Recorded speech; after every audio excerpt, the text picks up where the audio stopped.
히브리서 10장 35절로 39절까지 우리 다 같이 한 목소리로 한번 읽도록 하겠습니다. 그러므로 너희 담대함을 버리지 말라. 이것이 큰 상을 얻게 하느니라. 너희에게 인내가 필요함은 너희가 하나님의 뜻을 행한 후에 약속하신 것을 받기 위함이라. 잠깐 오면 오실 이가 오시리니 지체하지 아니하시리라. 나의 의인은 믿음으로 말미암아 살리라. 또한 뒤로 물러가면 내 마음이 그를 기뻐하지 아니하리라 하셨느니라. 우리는 뒤로 물러가 멸망할 자가 아니요 오직 영혼을 구원함에 이르는 믿음을 가진 자니라. 아멘. 오늘 저는 담대함을 버리지 말라라는 제목으로 말씀을 전하고자 합니다. 여러분들 한국을 비롯해서 이 미국이라든지 국제 뉴스를 어떻게 접하십니까? 이제 아마도 신문으로 보시는 분들은 점차 줄어드는 것 같아요. 집으로 미주 한국일보라든지 아니면 무료로 배포하는 또 중앙일보라든지 이런 것들을 여러분들이 보시기도 하지만 요즘에는 웬만하면 이 인터넷 포털 사이트에 모든 기사가 함께 올려졌기 때문에 여러분들 이렇게 읽을 것입니다.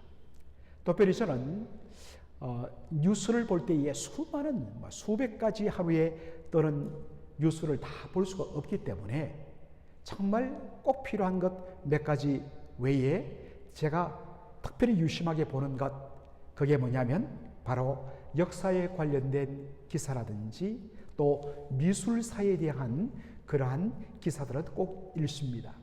제가 역사를 전공했기 때문에 참 그런데 관심이 많습니다. 작년에 제 눈길을 사로잡는 기사 하나가 보여서 읽었습니다. 제목이 이렇게 되어 있었습니다. 1원짜리 참기름병이 국보로. 1원짜리. 그러니까 일제시대 때 1원짜리 참기름병이 국보로. 부제가 국보 보물에 담긴 흥미로운 사연들, 이란 제목으로 기사가 떴습니다. 자, 여러분들 사진을 보시면 뭐라 되어 있습니까? 백자, 청화, 철체, 동체, 초충, 문병이라. 굉장히 어렵습니다. 자, 이것을 한자로 보면 이렇습니다. 백자, 청화, 철체, 동체, 이 차입니다. 철체, 동체, 이거 막 글자 잡았는데, 초충문병이라. 글자가 어떻게 이래 됐죠? 자, 백자, 청화, 철체, 동체, 그 다음에 초충문병이라. 이래 되어 있습니다. 자, 그림을 다시 한번 여러분 보시면, 이게 국보 294호입니다. 여러분들, 백자라는 것은 말 그대로 하얀 색깔의 자기를, 조선시대 자기는 하얀 색깔입니다. 그래서 백자라. 반면에 고려시대 자기는 뭐라고 이야기합니까? 청자라. 푸른 빛을 띠게 되면 청자라. 흰 빛깔이기 때문에 백자 항아리. 그런데 청화, 철체, 동체, 이건 뭐냐면 바로 이 조선시대의 물감 이름입니다. 청화라는 것은 코발트색의 아주 짙은 색을 내는 색감을 말하고, 철체란 것은 검고 회색빛을 나는 그러한 색채를 말하고, 동체란 것은 붉은 빛을 내는 그러한 안료를 말합니다. 그런 것들을 가지고 이렇게 그림을 그렸다는 것입니다.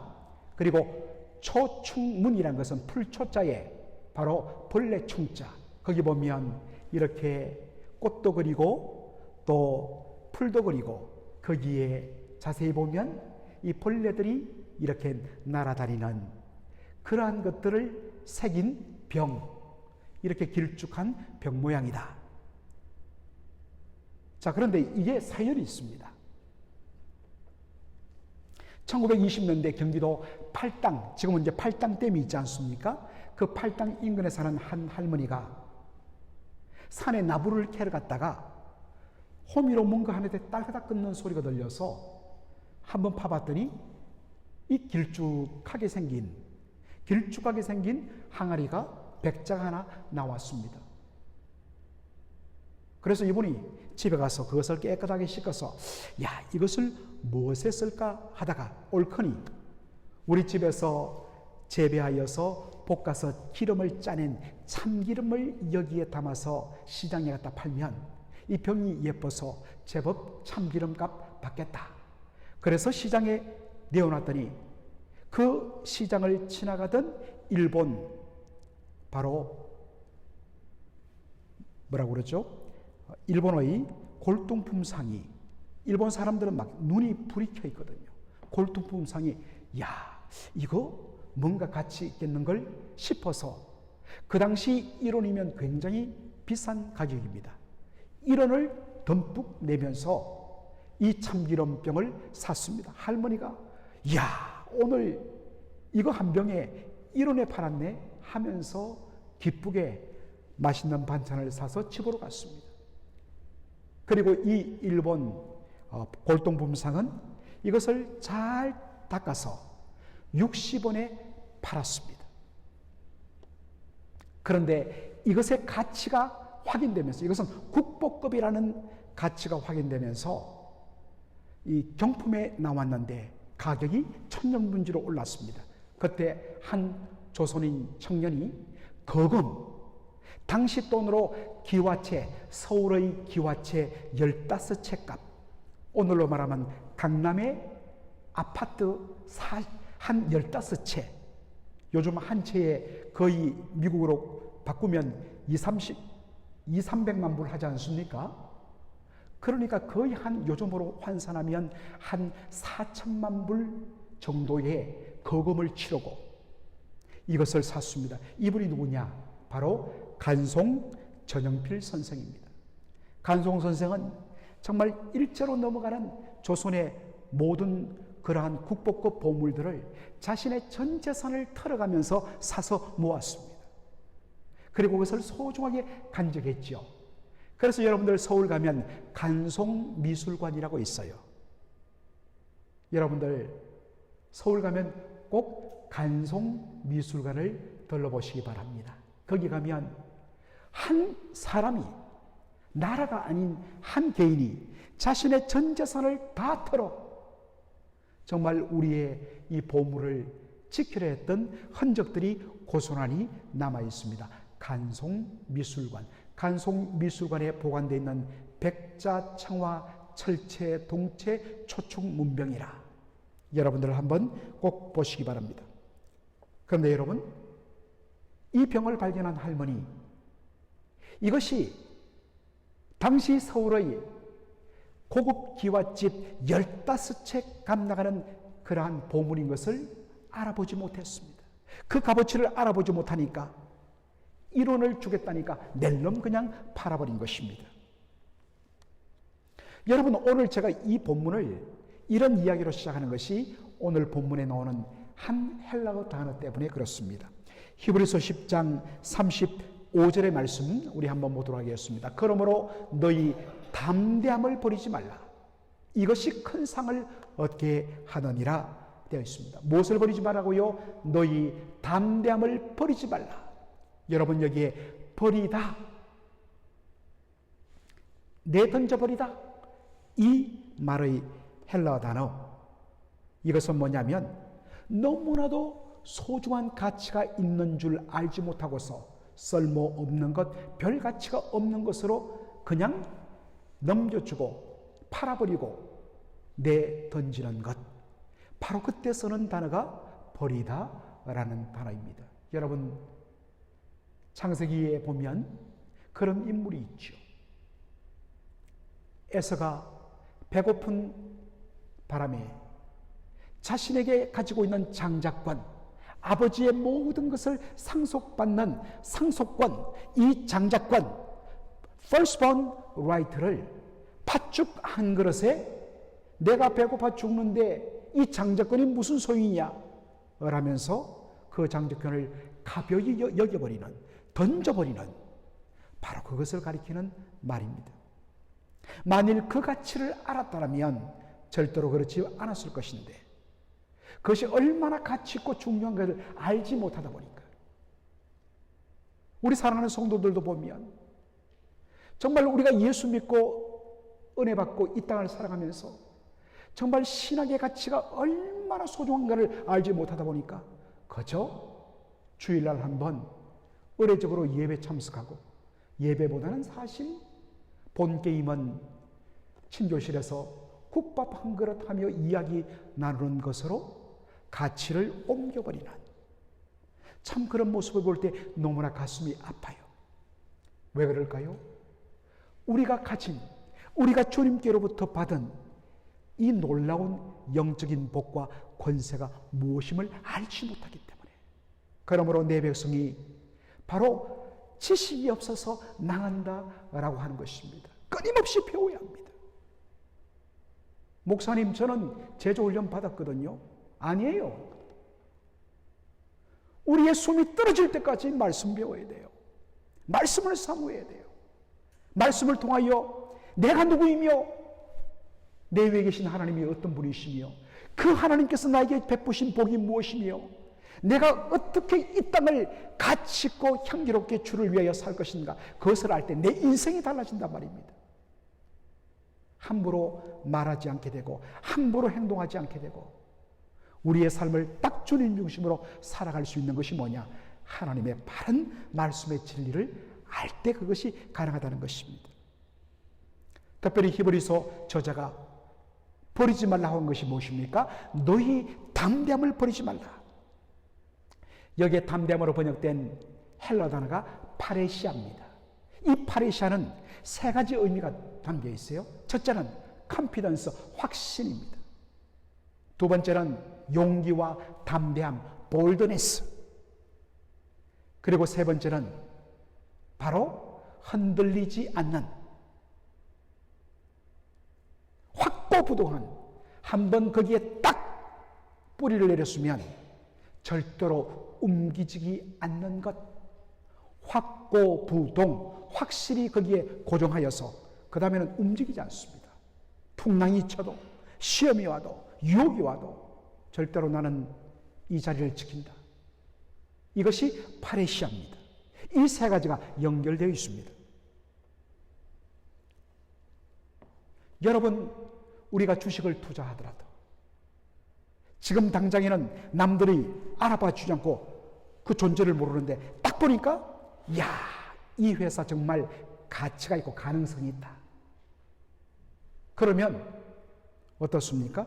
그런 확신이 들면 용기를 내서 담대하게 그것을 삽니다.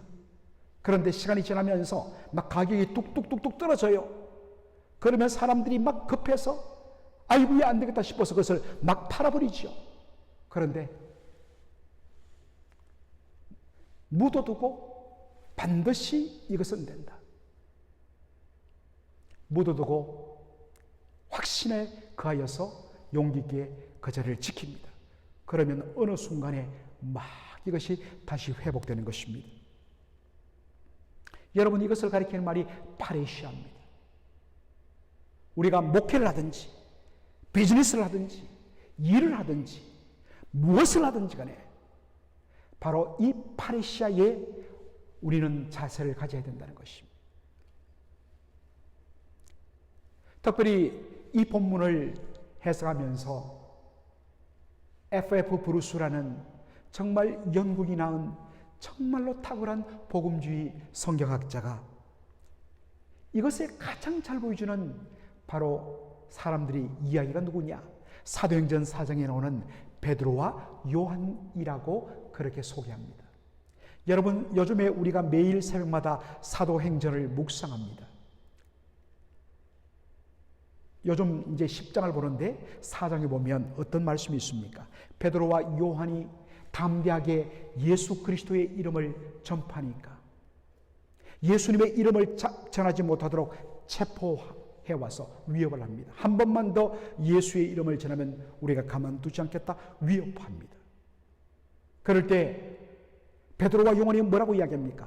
우리가 너희 사람의 말을 듣는 것이 옳은가? 아니면 하나님의 말씀을 듣고 순종하는 것이 옳은가? 너희들 한번 판단해봐라. 우리는 보고 들은 것을 말하지 아니할 수 없노라 라고 이야기합니다. 여러분, 어떠한 것들을 보았다, 목격했다, 이것을 어떤 사람이 이야기하죠? 목격자, 영어로는 witness. 이것을 정인이라고 이야기합니다. 정인, 목격자. 목격자는 내가 눈으로 직접 모든 것을 봤습니다. 내가 본 것에 대하여서 양심 때문에 말하지 않고는 견딜 수가 없는 거예요. 그런데 때로는 그것을 불편해 여기는 세력들에서 너 본대로 진실대로 말하면 너 가만히 두지 않겠다, 죽이겠다, 위협합니다. 많은 경우에는 목숨의 위협 때문에, 두려움 때문에 내가 본 것, 내가 알고 있으면서도 입을 다뭅니다. 그러면 그렇게 살면 평생 후회가 되고 평생 그것이 병이 됩니다. 그런데 용기 있는 사람은 뭐라고 이야기합니까? 내가 보고 들은 것을 말하지 아니할 수 없다. 서로 이것 때문에 내가 손해보고 내가 죽는다 할지라도 나는 보고 들은 것을 말할 수밖에 없다. 이것이 진짜 witness, 정인입니다. 이게 어떻게 가능하느냐? 오직 성령이 너희에게 임하시면 너희가 뭘 받고? 권능을 받고. 여러분들, 권능은 성령의 능력, 은사 아닙니다. 여기 말하는 담대함이에요. 그래서 땅끝까지 이르러 뭐가 되는입니까? 내 정인이 되리라. 내가 만난 예수, 내가 직접 바라본 부활하신 예수, 하나님이 천하 인간의 구원을 얻을 만한 다른 이름을 이 예수 외에는 주신 일이 없다는 이 사실에 대하여서 담대하게 복음을 전합니다.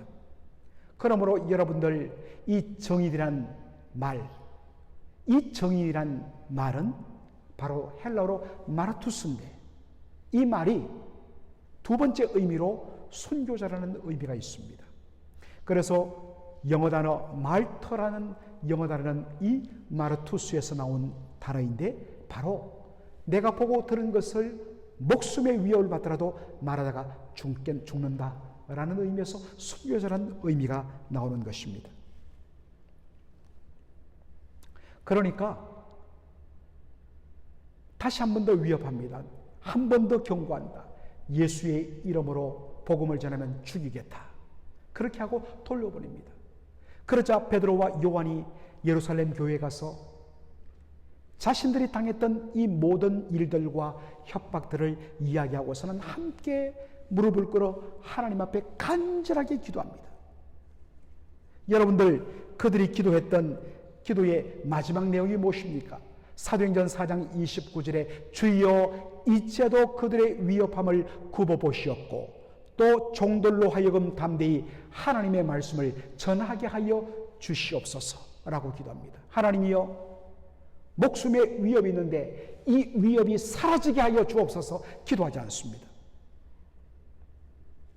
위협 가운데서도 종들로 하여금 담대하게 뭘 전하게 하여 주옵소서? 하나님의 말씀 전하게 하여 주옵소서. 전하다 죽더라도 말씀 전할 수 있는 뭘 달라?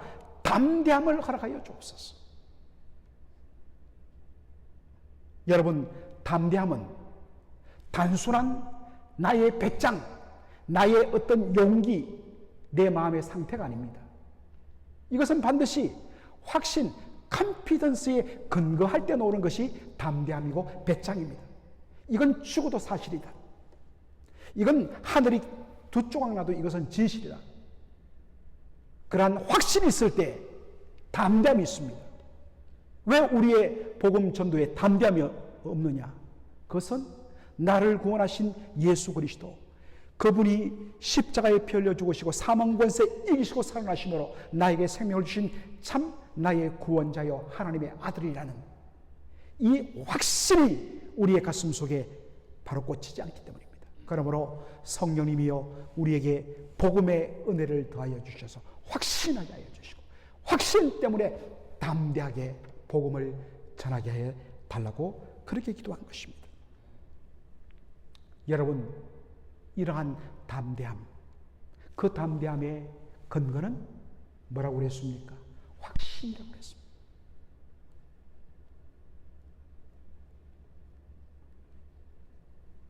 이런 삶에 대하여서, 이렇게 담대함을 버리지 않는 삶에 대하여서 주님이 주시는 약속이 있습니다. 다시 한 번 더 히브리서 10장 35절을 우리 한 목소리로 읽겠습니다. 그러므로 너희 담대함을 버리지 말라. 이것이 큰 상을 얻게 하니라. 여러분, 확신에 근거하여, 복음의 진리에 근거한 확신에 근거하여서 담대함을 버리지 않냐고 끝까지 그 자리를 지키는 이러한 삶에 대하여서 주님께서 반드시 무엇을 주신다고요? 큰 상, great reward라고요. 여러분, 리워드가 뭡니까? 보상입니다. 어떠한 일에 대하여 적절하게 대가를 지불하는 것, 돌려주는 것, 정당하게 갚아주는 것, 이것이 뭡니까? 보상, 리워드입니다. 온갖 유혹과 핍박에도 불구하고 담대하게 흔들리지 않고 확신에 근거하여 담대하게 그리고 꿋꿋하게 그 자리를 지키는 믿음의 사람들 주께서 결코 외면하지 않습니다. 이런 삶에 대하여 주님께서 반드시 보상하신다는 것입니다. 이것 때문에 히브리서 10장 36절에 이렇게 도전합니다. 너희에게 인내가 필요하면, 인내가 뭡니까? 견디고 버티고 흔들리지 않는 것. 왜 그게 필요한가? 너희가 하나님의 뜻을 행한 후에, 하나님의 뜻을 행한다는 것은 바로 복음을 위하여 믿음대로 살아가는 것 아니겠습니까? 그 후에 약속하신 것을 받기 위함이라. 반드시 주께서 약속하신 것을 받는다는 것입니다. 그것이 뭐냐? 리워드, 보상이란 것입니다. 여러분, 사실 우리 개신교회가 바로 로만 가톨릭으로부터 교회가 분리되어 나오면서 로만 가톨릭이 철두철미하게 뭔가 구원과 최종적으로 하나님 나라 천국에 들어가기 위해서는 나의 어떠한 수고와 열심과 오랜 시간을 통하여 속죄함과 그리고 여러 가지 공로와 덕행이 쌓여져야만이 바로 연옥에서 천국으로 최종적으로 올라간다는 이 구원관 때문에 인간의 열심과 공로를 강조했습니다. 이것은 성경이 가르치는 오직 전적인 하나님의 은혜로 인하여서, 그리고 믿음으로 말미암아 값없이 거두시는 하나님의 은혜의 선물인 구원의 복음에서 멀리 벗어났다. 그래서 오직 믿음으로 말미암아 의롭다함을 받고 믿음으로 말미암아 하나님의 구원을 선물로 받는 이 믿음 속에서 바로 우리 개신교회가 탄생한 것입니다. 그러므로 우리 예수 믿는 사람들이 예수를 믿은 후에 우리가 주를 위하여 열심을 내고 헌신하고 충성하고 봉사하는 것은 어떠한 리워드, 보상을 바라고 그것이 나에게 메리트, 공로가 되어서 내가 하나님께 더 큰 어떤 면에서는 빨리 천국 들어, 아니에요. 죽은 적시로, 이 땅에 우리의 생명이 끝난 적시로 우리는 주님의 품 안에 안길 줄로 믿습니다.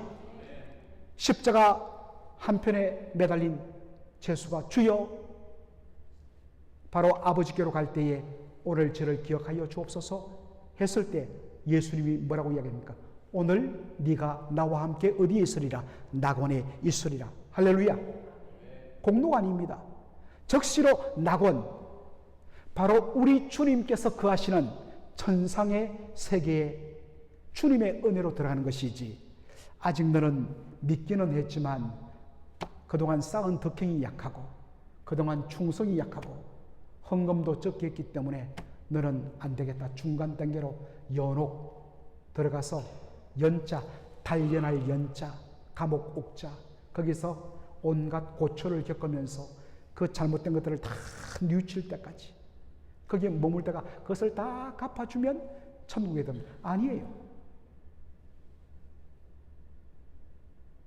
그러다 보니까 우리가 이런 보상이란 단어, 리워드란 단어가 나오면 왠지 아닌데? 라는 생각을 하기 쉽습니다.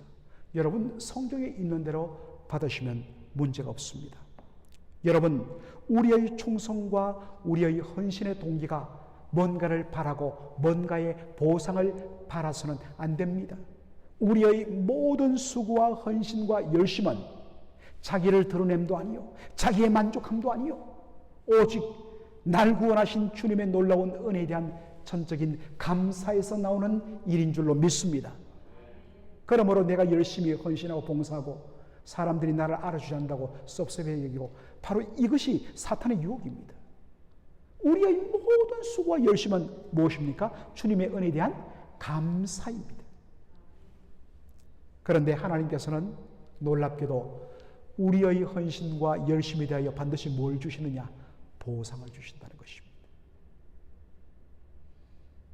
보상이 목적이 아닌데 우리는 그저 주의 은혜에 감사하여 했을 뿐인데 주님께서는 그것을 우리에게 보상하신다는 사실입니다. 그러므로 구원과 영생은 믿는 자 누구에게든지 다 거저주는 은혜의 선물입니다. 그러나 하나님의 보상은 주를 위하여 헌신하고 인내하는 자에게 주께서 특별하게 주시는 선물인 줄로 믿습니다.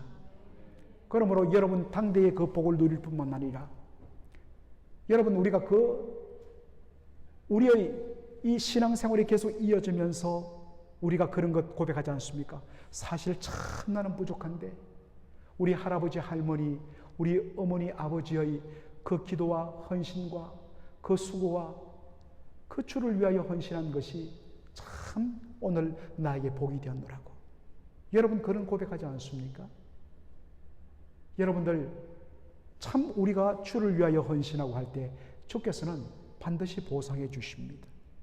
여러분 혹은 여러분의 자녀 손들에게 하나님께서 주신다는 것입니다. 그러므로 우리가 그것을 바라고 하는 것은 아닙니다만 우리 주님 반드시 갚아 주신다는 이 사실 앞에서 우리가 더욱더 두렵고 떨림으로 열심히 주를 섬겨야 할 줄로 믿습니다. 히브리서 저자의 마지막 호수입니다. 히브리서 10장 38절 우리 다 함께 읽겠습니다. 나의 의인은 믿음으로 말미암아 살리라. 또한 뒤로 물러가면 내 마음이 그를 기뻐하지 아니하리라 하셨느니라. 저자는 여러분 이것이 구약 성경 어디에서 나온 말씀을 인용한 것입니까? 하바국서 2장 4절을 나의 의인은 믿음으로 말미암아 살리라. 로마서 1장 17절에도 이 말씀이 인용되어 있습니다. 여러분 믿음으로 살아간다는 것 뭐겠습니까? 우리가 잘 믿는다는 건 뭐겠습니까? 우리가 서 있는 그 자리를 떠나지 않는 것, 그것을 고수하는 것, 그것을 지키는 것입니다. 내가 고백했던 나를 사랑하시는 주님, 나에게 놀라운 구원의 은혜를 주신 그 예수님의 놀라운 구원의 복음의 진리를 소중하게 간직하고 그 믿음의 고백에서 떠나지 않는 것입니다. 그것을 조금 힘들다고 해서, 조금 나에게 시험이 찾아온다고 해서, 내 삶이 힘들다고 해서 주춤주춤 뒤로 물러나면 하나님께서 결코 기뻐하지 않습니다. 여러분 혹시 지금 여러 가지 사정 때문에 이건 누가 봐도 어렵고 힘든 건 맞아요. 그러나 그것 때문에 뒤로 물러가면 우리 주님께서 기뻐하지 않는다는 사실입니다. 왜 그렇습니까? 우리의 부름의 목적과 존재 때문에 그렇습니다. 다 같이 읽겠습니다. 우리는 뒤로 물러가 멸망할 자가 아니요 오직 영혼을 구원함에 이르는 믿음을 가진 자니라. 믿습니까? 아멘. 여러분 말씀을 맺습니다. 여러분의 믿음의 생활은 어떻습니까? 앞으로 나가고 계십니까?